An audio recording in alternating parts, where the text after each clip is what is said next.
Hello, everyone. Harvey here. I'm the Director of Children's Discipleship here at Christ United Methodist Church.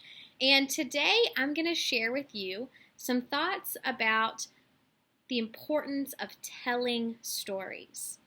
Now, just last week, we celebrated the best part of the greatest story ever told. We celebrated Easter, the day when we remember that when Jesus' friends went to take care of his body, they couldn't find him in the tomb where they'd left him because the tomb was empty.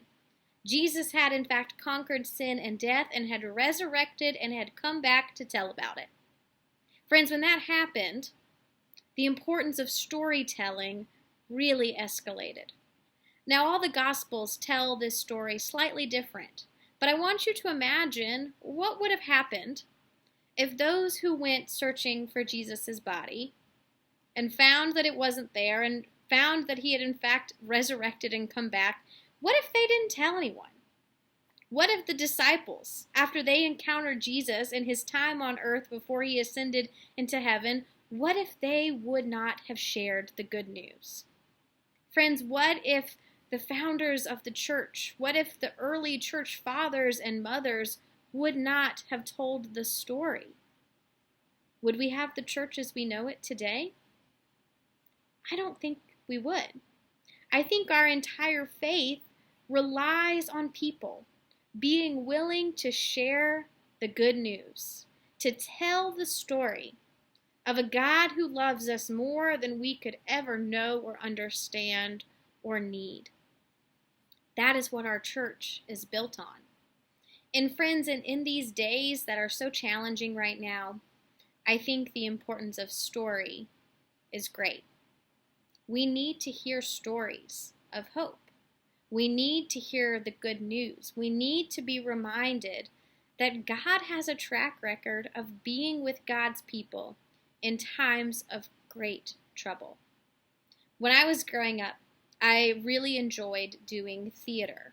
And one thing that became really challenging for me as I got older and the productions I worked on got harder and longer, it was hard for me to memorize all of the lines, and I would get really frustrated when I couldn't get them just right.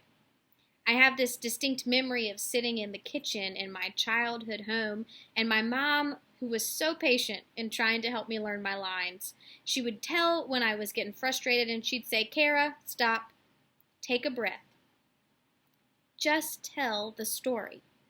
She'd say, "You know the story, don't you?" And I'd say, "Yes." And she'd say, "Just tell the story. It's okay if it's not perfect. That'll come later. Just tell the story." And friends, that has stuck with me for many years. Just tell the story. I'm sure along the way, a disciple recounted something a little different than it actually happened. I'm sure that people over the years of sharing faith have not explained everything just right. But God allows for that, and God makes it right. So friends, I invite you to take some time and to think about, what is your story? What is your story of faith? How have you seen God be present for you in the past, and how are you seeing God be present for you in these days? Friends, we all have a story to tell. We don't have to worry about getting it perfect. We don't have to worry if it's an elaborate enough story. We aren't all Saul, who met Jesus on the Damascus road and became Paul. But we all have stories of faith to share.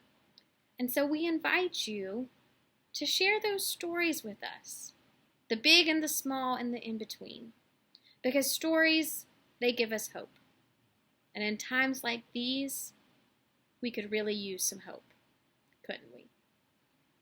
So friends, we invite you to think about that, to tell your story to whomever will listen, and to remember how important stories are to our faith. See you soon, friends.